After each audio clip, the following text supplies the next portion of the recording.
Assalamualaikum warahmatullahi wabarakatuh. Selamat datang kawan-kawan semuanya di channel Ngobrolin Horor. Masih bersama Bro Ayung di sini yang mau berbagi ceritanya ke kawan-kawan semuanya. Gimana Bro Ayung? Apa kabar hari ini? Alhamdulillah. Alhamdulillah ya. Ikut lomba apa aja kemarin? Macam-macam. Macam-macam. Nggak ada yang menang. Ikut tapi emang ikut. Ikut buat ngeramein aja, Bi. Ramein aja gitu ya. Emang disengaja nggak menang gitu ya. Iya, kamu kan tahu, Bi. Iya. Kita mengalah gitu. Lawannya ibu-ibu, Bi. Oh gitu ya. Yang penting ya buat rame-rame gitu. Kalau di kampung gue belum ada. Nanti minggu rencananya kalau nggak banyak salah. kan minggu emang. Minggu. Tapi sempat kemarin ada yang lucu, Panjat Pinang, terus pas sudah hampir nyampe, ketarik ini kolornya kelihatan Bi burungnya, Bi. Udah teriak semua. Kecil ya? Hah? Kecil. Tentu. Oke. Iya. Untungnya bawahnya kali, akhirnya dia langsung merusut, nyelem di kali, udah diem nih gitu. Lumayan sih. Iya, oke. Bro Ayung hari ini ada cerita apa? Tapi barangkali mau nyapa kawan-kawan dulu di rumah. Iya. Oke, tanya apa kawan-kawan dulu. Assalamualaikum warahmatullahi wabarakatuh. Waalaikumsalam. Bismillahirrahmanirrahim. Apa kabar kawan-kawan ngobrol semua? Semoga semua dalam keadaan baik, sehat dan selalu bahagia tentunya kapanpun dan dimanapun saatnya. Amin. Selamat Hari Raya Kemerdekaan Indonesia. Ya, Hari Raya Kemerdekaan Indonesia gitu ya. merayakan kemerdekaan kita Indonesia yang ke-77 ya, Bi ya. 77 Semoga ternyata. kesannya kita lebih semangat lagi ya, Bi. Amin. Bisa berkarya seperti itu. Lalatnya gede banget Bro Ayung. Itu yang kemarin ya. Masih saudaranya yang dimakan, Bi. Itu masih ada ini. Kayaknya terjebak dia, Bi. Baik. Kami seperti biasa ada Mas Biru, ada Bro Ayung katanya yang mau nge-share cerita-cerita horor ya, Bi ya. Dan selamat datang juga untuk teman-teman yang baru datang di Ngobrol. Semoga betah, semoga menghibur. Gitu Amin. aja, Bi, ya. Amin ya. Oke udah itu aja. Itu aja. Terima kasih. Semoga kawan-kawan bisa semuanya. cerita ini bisa menarik ya. Oh, ada mau cerita jadinya. boleh kan, Bi? Ada cerita apa hari ini, Bro Ayung? Baiklah, ini ada sebuah kisah tentu, Bi. Kisah ini belum terlalu lama sih. Ya lama sih, Bi. Udah 20 tahunan lebih. Jadi sekitar mungkin awal tahun 2000 itu kan konon katanya milenium. Ini cerita yang mengalami adalah Mbak Yuliana, Ibu Yuliana. Dulu itu di usia Mbak masih Mbak gitu ya. Saya atau masih menceritakan. Dek gitu ya. Dek. Kalau aku sekarang manggilnya Dek. Ke dia dulu, ke dia sekarang aku manggilnya Ibu. Jadi saya itu cerita itu kami alami. Soalnya bukan Mbak Yuliana aja, Bi. Tapi emang satu keluarga gitu. Dia itu 3 bersaudara. Waktu itu memang milenium katanya, tapi saya enggak peduli mau tahun baru milenium, mau apa, aluminium, enggak masalah buat saya. Saya enggak pernah ngerayain tahun baru. Walaupun catatannya, saya juga bukan orang susah. Apa hubungannya ya, Bi? Ya maksudnya hari-hari itu seperti biasa, iya, ada. sama aja gitu. Sama aja, kalaupun apalagi mau ngerayain kuat lah gitu, maksudnya tuh begitu ya. Yang jelas kalau malam tahun baru enggak milenium, enggak sebelumnya, malam hari itu rame, banyak orang pada keluar Mas ke kota. Saya kan tinggalnya di desa, desa di ujung lah sana, kota kabupaten di daerah Pemalang. Jadi rame terus nanti kedengeran kalau jam 12 ada sirine, ada suara kembang api, mercon seperti itu. Buat saya enggak banget lah. Aja lah. Enggak bodo amat ya gitu. Dan kami itu, saya itu 3 bersaudara. Saya anak paling sulung, perempuan sendiri, yang laki itu cowok semua. Kalau misalnya saya ya bukan orang berada sih memang, tapi kalau dibandingkan sama yang lingkungan sekitar, ya lumayan, kami nggak pernah kekurangan. Bapak kebenaran adalah seorang lurah. Nah itu saat itu adalah periode yang keduanya dia jadi lurah.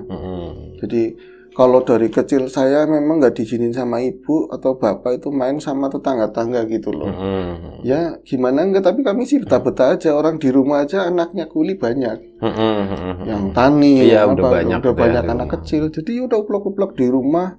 Terus wis seneng lah, apa aja diturutin sama orang tua.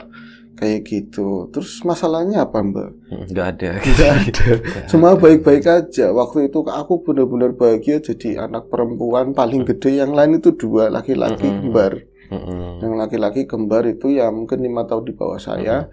Terus ada kejadian yang ya semua tadi awalnya bahagia, terus semuanya menjadi berubah. Setelah bapak itu lengser. Bukan lengser. masa jabatannya berakhir. Iya, jadi nggak lengser istilahnya. Berbeda.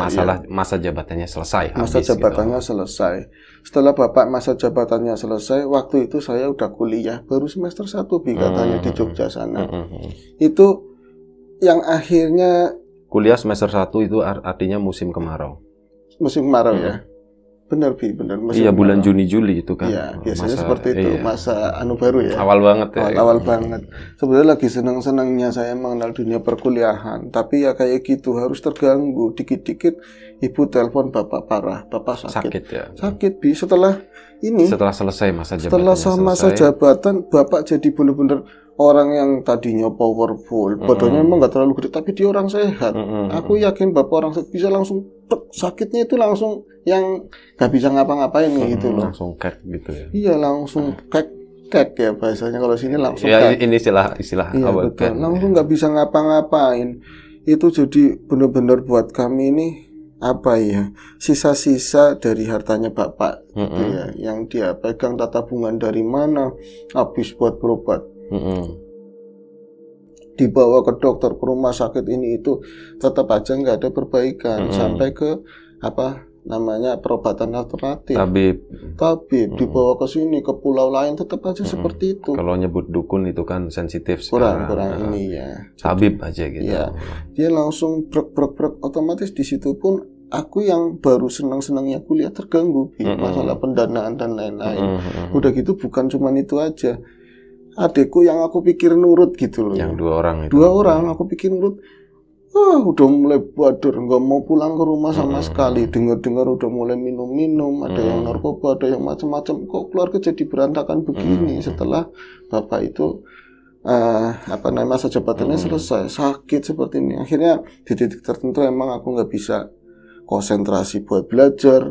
Yang terpenting lagi Mas, orang ada di luar ini kan ya harus ada kiriman dan lain-lain, itu mandek grek.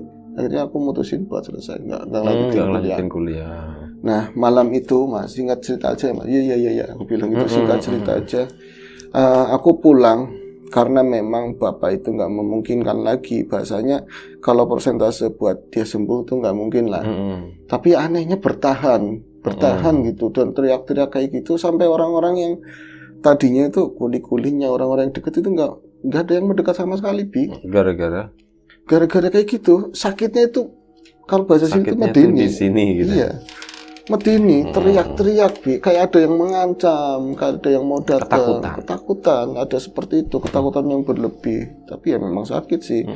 Dan ibu sampai titik itu pun nggak pernah buka sama aku. Maksudnya itu bapak tuh pernah punya sesuatu apa di masa lalu, sampai kok yang aku kenal orang baik kok jadi seperti ini sakitnya kayak gitu. Kan tahu hubungin di berbagai cerita orang biasanya kalau meninggalnya susah atau sakit kayak gitu pernah melakukan kesalahan dulunya. Tapi ibu nggak pernah buka. Tapi apa daya, semua orang itu pasti pernah punya kesalahan. Betul. Gitu. Jadi orang meninggalnya susah. Susah semua. Meninggal itu memang susah. Iya. Betul. Nggak ada meninggal yang gampang.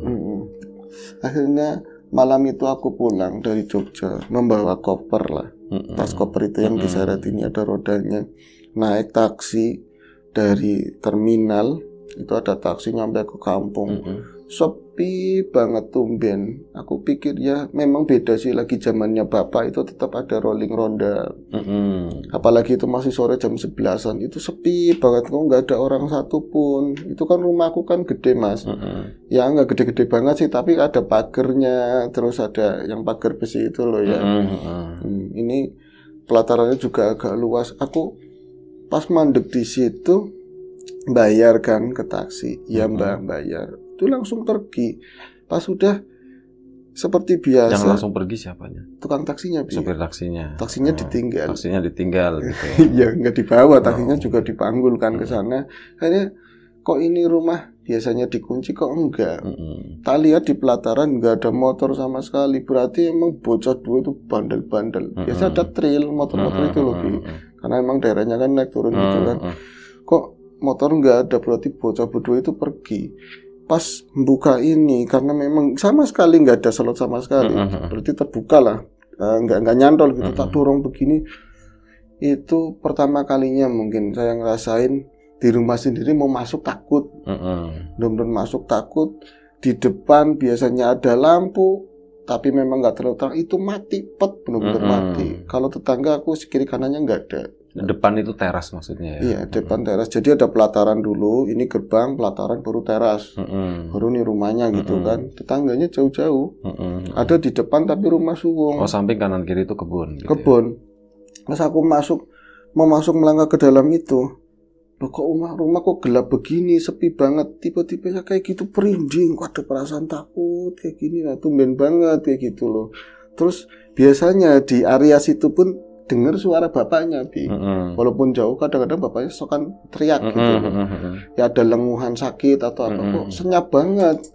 Terus ini yang liatin aku tuh siapa? Masa tuh banyak yang liatin. Ya memang kiri kanannya sih ada tumbuhan-tumbuhannya, ada kembang-kembang gitu. Emang nggak kerawat semenjak bapak sakit. Tapi yang liatin aku siapa? Sampai nyebut-nyebut nama-nama yang dia kenal gitu loh, dulu yang biasa bantuin bapak. Man Sardi, Man, kayak gitu kadang-kadang, Man Amin, siapa sih yang liatin aku? Senyap, nggak ada yang ngomong, nggak ada yang apa, nggak ada yang nyaut sama sekali. Akhirnya aku nyeret ini ya, koper sampai ke teras, masuk sampai ke teras, tambah takut, masih nggak kedengaran suara bapaknya juga. Akhirnya di titik itu, iki yang ngikutin di belakang itu siapa? Masa supir taksi sih? Supir taksi kan udah jalan. Udah manggul taksinya. Udah manggul taksinya. Apa manggul terus dia kerubuhan, taksinya laporan. Kalau nggak mau ngasih kembalian. Ngasih kembalian. Tapi pas dia nengok ke belakang ada sesuatu memang, Bi. Tapi bentuknya kecil-kecil. Ngomong bentuk karena aku nggak ada ini, Mas. Nengok belakang berarti ke arah gerbang ya? Iya, ke arah gerbang. Aku ngomong bentuk karena nggak pernah ada pikiran ini setan itu, nggak ada. Aku ngomongnya bentuk karena mau dibilang manusia aja nggak jelas, orang gelap gitu, kayak gelondong-gelondong, indil-indil gitu. Indil-indil, setan ondol. Jadi indil-indil hitam di gelap, tapi ini lebih pekat aja. Tadi sih aku pikir apa ini yang liatin, siapa sih kayak di belakang ngikutin, tapi bulat-bulat hitam, kayak kembang yang dipangkas bola-bola gitu. Aku pikir kayak gitu, Mas. Kok ini siapa yang liatin? Kiri kanan kayaknya ada, tapi belakang bener-bener bunyi serak-serak. Saya pas nengok kan tambah merinding. Akhirnya aku nengok belakang begitu, indil-indil hitam itu jumlahnya 4 biji. Itu langsung guduk kayak gitu. Malah si pintu tuh bunyi petak kayak gitu, si besi. Itu gue pernah lihat kayak gitu loh. Apa tuh? Ondol-ondol. Ondol-ondol, tapi pas sama di kampus, tapi dulu pas di Jatinangor gitu. Setan ondol, Vi. Nggak tahu itu apa. Jalan berdua tuh sama teman. Pokoknya dari area kampus mau ke bawah sana. Itu kan gelap banget itu. Iya. Kayak gitu tiba-tiba ada bunyi sak gitu di samping kan gitu. Pas nengok begini, itu apa kayak gitu. Pas jadi deket sama pohon. Pas kita di samping pohon, itu gue sempat ngeliat gini. Terus tiba-tiba naik gitu, naik ke atas pohon sana. Naik ke atas pohon. Ya udah kita berdua kan langsung kabur. Tapi dia tetap bentuknya gelondong-gelondong gitu. Gelondong-gelondong hitam. Apa ya, Pi? Nggak tahu beneran. Itu nggak tahu. Mbak Liliana ngomong itu ada gelondong-gelondong hitam, tapi ya mungkin lebih dari itu, tapi sepengetahuan dia bisa ngitung gitu, itu 4. Sekitar 4 itu berebut keluar, tapi semacam nabrak pintu ini. Jadi bunyi burak kayak gitu. Nggak ada orang satupun. Biasanya lewat jalanan gede, Mbak, depan. Jalanan kampung, Mas, ya tetap bisa buat lewat mobil, itu termasuk jalan utama. Nggak ada yang lewat satupun. Padahal di jam 11 biasanya ada orang lah pasti. Nah itu akhirnya aku, astagfirullahaladzim, itu sih apa kayak gitu kan, Bi. Akhirnya buat ngusir rasa takut lagi, manggil lagi tadi, Mang Sadi, selamat, apa kayak gitu. Tetap aja nggak ada yang nyaut. Orang tadi nggak ada yang nyaut kan. Akhirnya tak terusin sampai ke pintu. Itu kan di teras. Masih ini banyak yang liatin, ya Allah kok kayak gini banget. Kok aku tambah merinding, tambah takut. Nah, ini pintu seperti biasa. Dia kan sebelumnya ngabarin kalau aku mau pulang. Pasti nggak dikunci kan. Akhirnya didorong pintunya. Cuma dia klak gitu kan, dorong buka. Tangkap 2 begini buka. Ya Allah, emak ngapain ibu gitu, ada orang sakit. Ya taruhlah kalau di luar itu nggak ada yang ganti lampu karena bocah-bocah bandel berdua gitu ya, nggak ada orang yang bantuin. Tapi di dalam nyalain, tolong gitu kan. Gelap juga. Jadi ruang tamunya agak lebar, agak luas begitu. Nanti ada tengahnya lagi, baru ordeng-ordeng ke sononya, baru kamar-kamar kayak gitu ya. Itu gelap banget. Sampai aku ngomong, Bu, Bu, aku balik gitu. Aku balik ya Yuli, balik. Kenapa nggak dinyalain sih pintunya? Bu, takut ini, Bu, serem. Tadi ada yang ngikutin ngomong sendiri apa sendiri. Nggak ada suara bapaknya ngelenguh. Aduh, biasanya kayak gitu sakit, Lara gitu. Nggak ada, Bi. Ibunya juga nggak ada kedengeran suara ya Yul atau apa. Akhirnya cingak-cinguk takut yang gelondong-gelondong 4 itu nyamperin. Dia itu gelayangan begini di pintu. Saklar. Nggak ketemu Mas. Saklar nggak ketemu, ceplak. Akhirnya nyala, itu alhamdulillah kan terang. Itu di mana ruang tamu? Di ruang tamu, ceplak kayak gitu. Ya Allah, yang namanya sampah, kok bisa ya kalau misalnya kan ada teras di atasnya ada galvalum. Memang ada pohon-pohon banyak bangsanya, ini mangga, tapi kan itu di atas rapat, kenapa ada daun-daunannya masuk situ, Bi? Sama ini. Apa ya, mangga itu kan kalau berbunga ada tuh yang kecil-kecil. Iya, yang kecil-kecil. Bunga-bunganya nyampe runtukannya ke situ. Plastik ciki ada nggak sih? Plastik ciki ada, ini marimas. Marimas. Enggak sih. Itu aduh. Hal simpel tapi penyumbang sampah gitu. Betul. Jadi kok bisa nyampe situ? Kalau misalnya iya ke bawah angin nggak gitu-gitu banget. Ini rada aneh.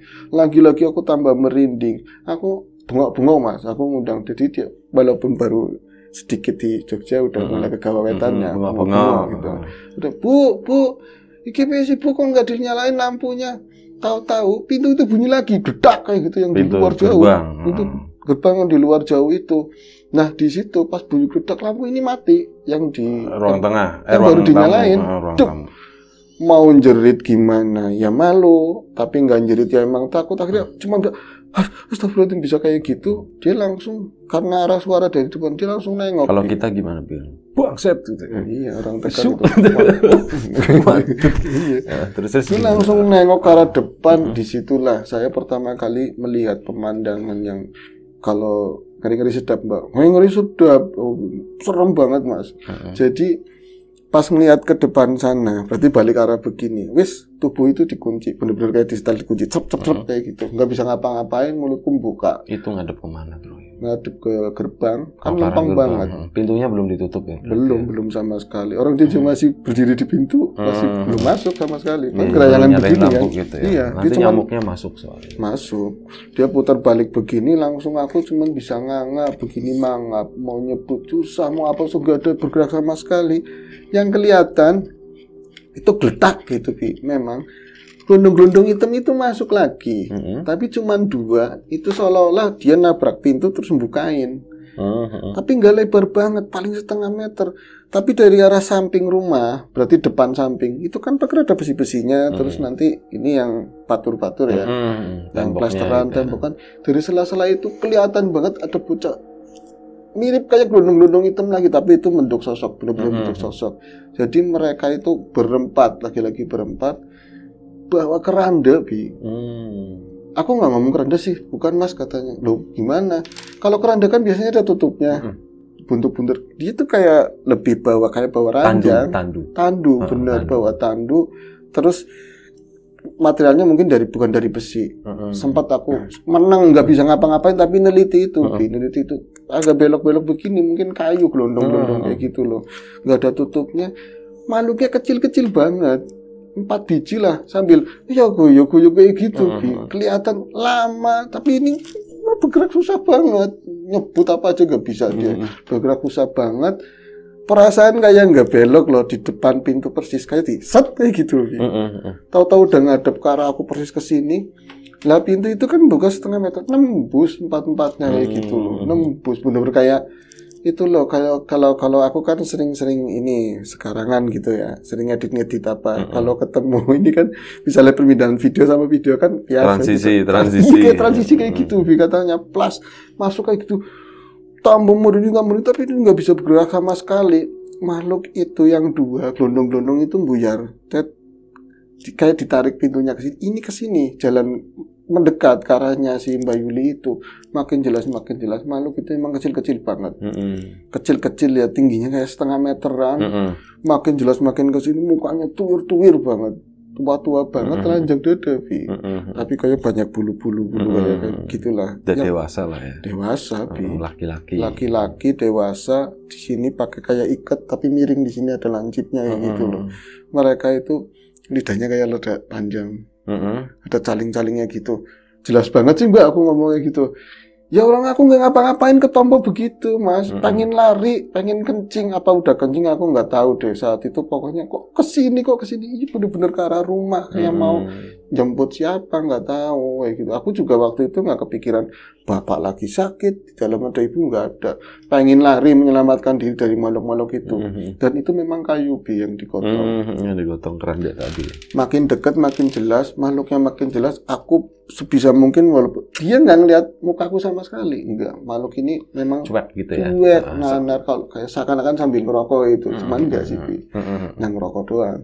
Apa sih lo nggak penting? Ini nggak penting banget. Kita lagi ada kerjaan. Kita lagi ada job. Cepat-cepat kelar udah. Kita mau nonton gitu. Kalau ada yang lirik, bro serius bro, gitu-gituin. Asli. Nggak serem. Nggak, jangan dipikir ini serem.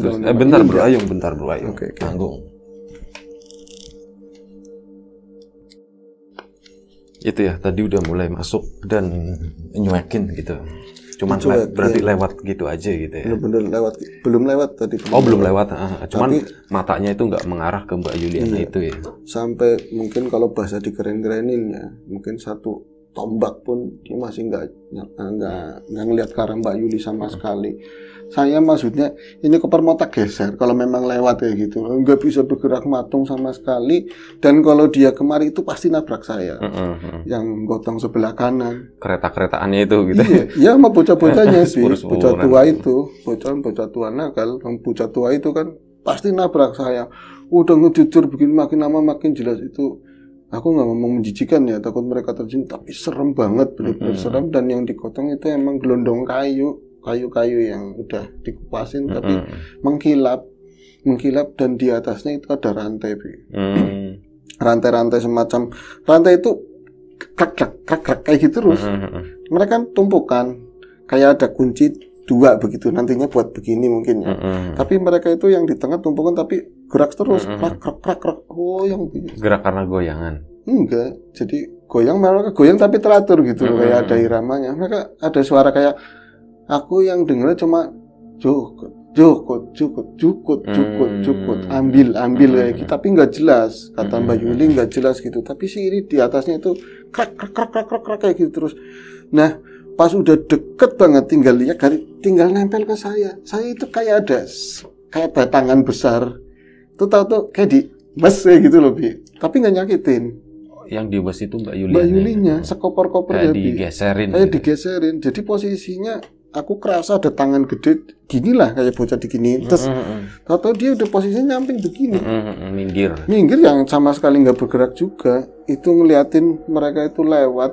Dan ini kayak kereta, perasaan lama banget, nggak habis-habis di kereta itu. Cukup, tapi nggak jalan-jalan. Tapi nggak jalan tapi ya gitu lama. Nah, ini tadi yang aneh nembus depan. Nah, pintu yang aku berdiri kan itu nggak tak buka semuanya, ya nembus lagi, sampai kelihatan ujungnya ke sana. Nah, dari tempatku berdiri pintu itu sampai pintu tengah itu kan dekat, paling berapa meter, lama ya guyuk cukut gregetan sekarang sih aku ngomongnya. Waktu itu benar-benar ketakutan, ini mau ngapain malam begitu, mau ngapain, ini rumahku loh, rumah ibu bapak, mau ngapain. Terus masih makin masuk, nggak buka hording, nggak apa, nembus seret kayak gitu. Terus lampu ini nyala, lampu ruang tamu nyala, dia cuma denger lenguan bapak itu keras banget sekali. Tapi aku nggak mau ngomongnya apa ya Mas, ini rada saruk, nggak mau gitu.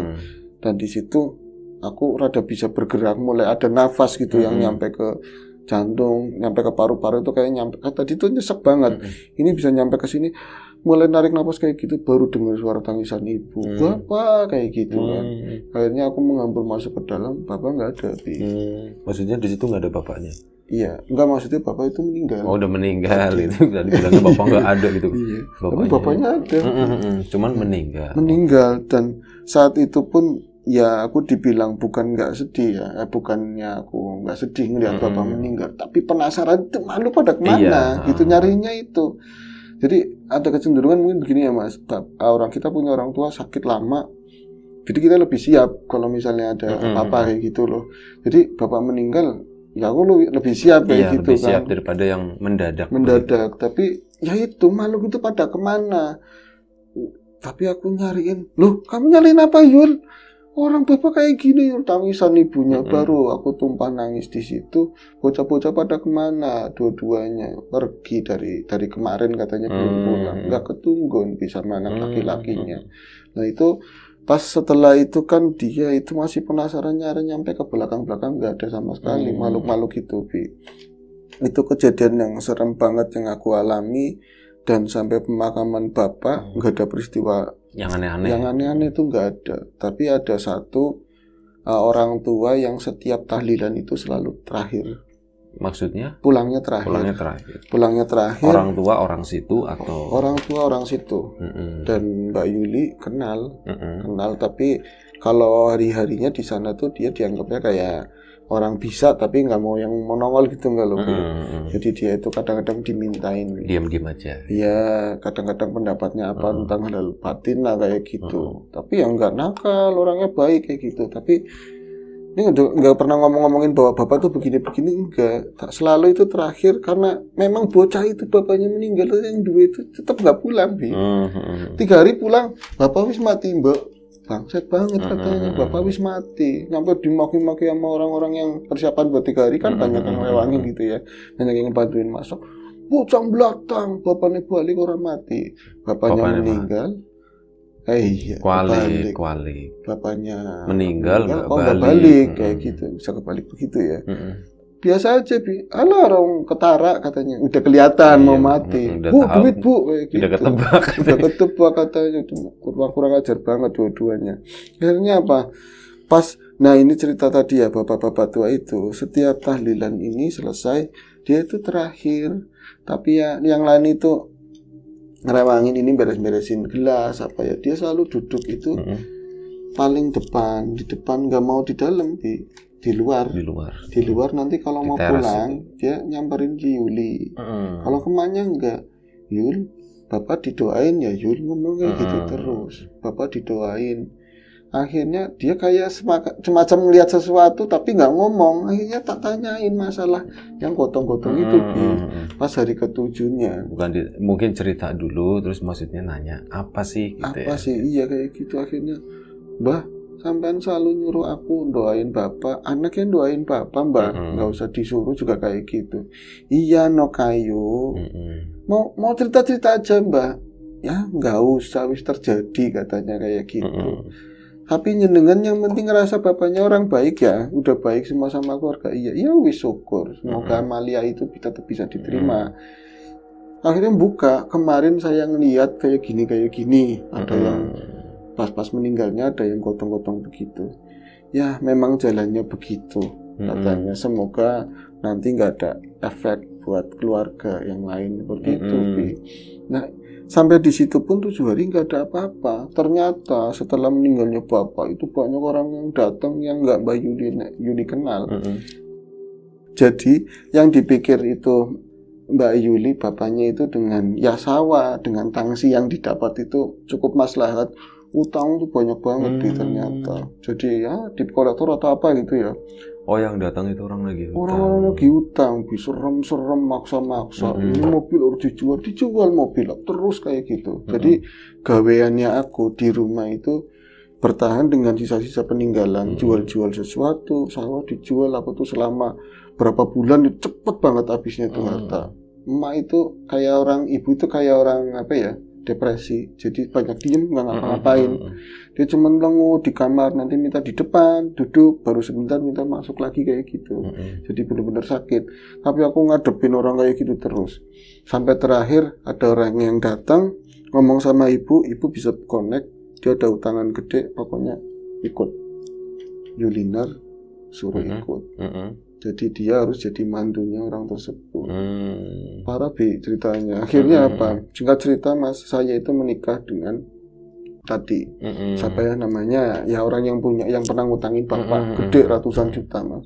Aku menikah, alhamdulillahnya. Tapi awal-awal sih nanti ceritanya Mas, orang itu yang dijodohin sama aku. Ya buat tebok lah bahasanya kalau sini, buat ganti. Siti Nurbaya. Siti Nurbaya seperti itu, orang baik. Awalnya Mas, sampai ketika aku melahirkan, terus anak prematur Bi. Anak prematur ya kecil gitu ya, prematur kecil ya. Lama-lama pas gede-gedenya dia kayak ada gangguan apalah. Jadi kayak lebih apa sih namanya, epilepsi atau apa kayak gitu. Itu suami mulai marah-marah terus. Pokoknya aku dikatain pembawa sial apa segala macam, main tangan dan lain-lain. Terus nggak tahu kenapa aku itu lagi marah begitu. Pas puncak-puncaknya marah lah, udah pernah disakitin, dikaplokin terus, tapi aku nggak pernah cerita sama siapapun. Itu ada makhluk itu datang, salah satunya. Yang kecil-kecil. Yang gelundung-gelundung hitam-hitam itu Bi. Ternyata nyatu gelundung-gelundung itu malam. Pokoknya aku ya sholatnya emosi gimana sih. Padahal ya jarang sholat aku terus terang waktu itu jarang sholat. Adanya marah terus. Tapi itu sholatnya emosi. Pas habis wirid itu di pojok kamar itu tahu dari mana ada gelundung-gelundung hitam. Keinget berapa tahun lalu gitu kayak gitu ya, gelundung-gelundung jadi satu ternyata makhluk hitam. Aku nggak bisa nyebut itu apa. Terus cuman ketawa ngeliatin amarahnya dia, kayak nyemangatin dan dia dapat power. Mati lo kayak gitu sama suaminya Bi. Pokoknya kalau kayak gini mendingan lu mati, bahasanya kayak gitu. Enggak, yang bilang kayak gitu siapa? Mbak Yulinya, kayak digerakin sendiri mulutnya. Jadi dia makin lihat itu nyumpahin suaminya. Ternyata suaminya itu tabrakan di paginya. Dia meninggal, dihajar lagi sama orang tuanya. Kamu pembawa sial, aku pembawa sial kayak gitu. Akhirnya Mbak Yuli itu diusir dari rumah. Mbak Yuli diusir dari rumah, dia itu jalan. Itu kan beda kota. Dia ke Ngulon dari Pemalang. Tegal dong berarti. Bisa jadi. Dari Pemalang. Akhirnya jalan kaki itu karena udah buntu banget Bi. Berarti suaminya orang Tegal ya? Bisa jadi. Nyebelin orang Tegal. Orang Tegal emang iya. Tapi yang nggak nyebelin kan banyak. Cuma kita doang. Nggak banyak, cuma kita doang yang bukan narsis. Kapan lagi ya? Kita dimusuhin sama orang Tegal. Betul. Nah dia itu saking pusingnya gotong-gotong bayi. Jadi lupa Bi, jalan kaki, Tegal ujung kali ya. Waktu itu anaknya tuh masih kecil ya? Masih kecil. Jadi di ujung lupa, nggak ditatain, kekasih minum apa, nggak ada suaranya Bi. Jadi jalan pinggiran ini apa, jalanan kayak gitu, debu apa segala macam itu ngelalu, mau balik ke Malang. Tahu-tahu nggak ada suaranya, nggak ada Bi, bocahnya nggak ada. Tapi nggak ngomong sama siapapun. Tragis ya. Bener-bener nggak ngomong sama siapapun bahwa ini bocah itu nggak ada nyawanya. Meninggal aku cuma bisa nangis, tertahan, emosi, menyalahkan semuanya. Ada rel kereta, dia terus di depan rel begitu. Nggak datang Mas keretanya. Katanya nggak datang, mungkin habis lewat. Ada orang ngomong. Sampai aku niatnya kayak orang mau bunuh diri, nyampe nanya-nanya keretanya kapan sih datangnya kayak gitu. Kan ada orang ibu-ibu ngomong, Mbak lagi apa nih kono, mau ketabrak kereta. Aku nggak ngomong, aku memang pengen menabrakan diri enggak, tapi kalem. Iya, digituin. Bu, keretanya tekannya jam pira sih kayak gitu. Keretanya datang jam pira, nembe liwat. Aduh lama lagi Bi. Dia nungguin duduk di bawah pohon dekatnya masih bawa bayi itu. Masih bawa bayi, mau mati, aku mati aja semuanya kayak gitu. Pas dia kereta udah nyala, ini kan malam, sampai malam itu ada, ini kan lampu, dua ya lampunya lampu sorot. Dia udah ke tengah lagi, wis gelap, saya semuanya gelap. Tahu-tahu ada tangan begini, tes, jangan itu, bapaknya Bi. Jangan apa aja lah ya, pura-puranya jangan di Indonesia aja, kan gitu. Iya jangan kayak gitu, dingin tangan dingin itu bapaknya, tangan dingin itu bapaknya. Ya wujudnya bapak, nggak tahu itu siapa, tapi wujudnya bapak kayak gitu, bapaknya dia waktu lagi sehat lah kayak gitu, tapi pakainya hitam semua. Nggak kayak gitu, jangan. Semua kesalahan bapak kamu nggak boleh nanggung, maafin, cuman maaf apa gitu aja. Tapi hilang mundur itu. Kereta ini masih jalan, tapi saat bapak itu narik, aku kayak kebuka gitu loh pikirannya. Aku nggak boleh kayak gitu. Aku nggak boleh kayak gitu. Pokoknya langsung nangis di situ. Aku nangis. Akhirnya dari situ aku agak siangan ya. Ada orang yang nulungin lah. Pokoknya ngerti ada aku orang mau bunuh diri, terus ditolongin sama ibu-ibu, sama warga situ. Dirawatin sampai pagi, terus dianterin ke sana, ke Pemalang. Dianterin sama ibu-ibu yang ada di sana. Dan orang yang pertama aku ketemui bukan adik-adik, itu udah bangsat semua dipikirnya gitu lah. Kalau kemarin aku udah kumpul sama adik-adik, satunya di penjara katanya, narkoba Bi. Tapi yang ini kan cuma Badung satunya, udah menikah sekarang Mas. Nah, aku pertama yang ditemuin siapa? Aki-aki itu yang dulu Oh, yang Simbah, yang Simbah itu, tahlilan itu ya. Tahlilan yang tak temuin itu. Akhirnya dia buka semua bahwa ya tanpa diketahui oleh kalian anak-anak sama istri, bapak itu pernah ada ikatan sama sesuatu yang gelap kayak gitu loh. Ibunya gimana? Ibunya. Lanjutin dulu tadi. Iya. Okay. Bapaknya ada ikatan yang gelap sama sesuatu lah, ada ikatan gelap. Nah, ini ngambilnya bukan masalah nyawa tapi penderitaan turunannya, Bi.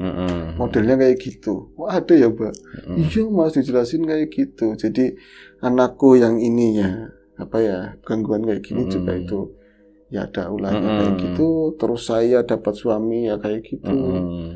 Ya seperti itulah. Dilalah kayak gitu. Adikku kayak gitu semua, nggak ada yang beres kayak gitu. Emakku aja ya sampai sekarang orangnya kayak gitu. Cuman sekarang udah mendingan. Tapi ya jadi menua. Tapi ya pastinya jadi menua. Betul. Ketemu sama Simbah itu, aku dituntun supaya bisa memaafkan yang udah legowo itu. Alhamdulillah sekarang ya sholat ini bisa bertahan dia dan udah menikah. Udah menikah lagi. Udah punya anak gede-gede ya. Itu aja. Ibunya masih hidup. Masih. Tatuir. Dan nempatin rumah yang asli dulu itu. Yang dulu itu rumah itu. Udah Bro Ayung. Udah oke. Itu terima kasih Bro Ayung udah berbagi ceritanya. Terima kasih juga Mbak Yuliana yang udah membagikan kisah. Ya, pasti banyak pelajaran ya dari kisah ini gitu buat kita semua atau buat kawan-kawan di rumah. Ya, kita minta maaf misalnya ada sesuatu yang berkenan di mata di telinga kawan-kawan semuanya, mohon dimaafkan kalau ada perbedaan pendapat segala macam, ya itu bukan sesuatu yang perlu diperdebatkan. Sekali lagi terima kasih banyak, doa yang terbaik untuk kita dan kawan-kawan semuanya di rumah. Sampai jumpa di episode selanjutnya ngobrol horor. Jaga kesehatan kawan-kawan semuanya. Assalamualaikum warahmatullahi wabarakatuh.